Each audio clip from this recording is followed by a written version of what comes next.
اعوذ بالله من الشیطان اللعین الرجیم. بسم الله الرحمن الرحیم.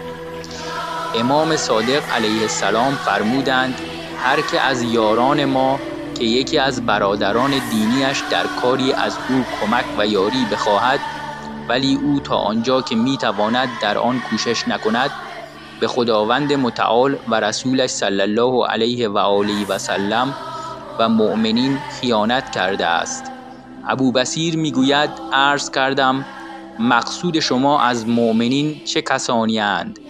فرمودند از زمان امیرالمؤمنین علیه السلام تا آخر آنان.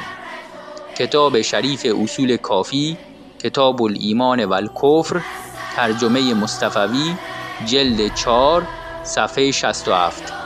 بر طبق حدیث شریف بالا، آیا اگر به کمک خواستنهای مکرر علامه اللهیاری پاسخ ندهیم خائن به خداوند متعال و رسولش صلی الله علیه و آله و سلم و مؤمنین نیستیم؟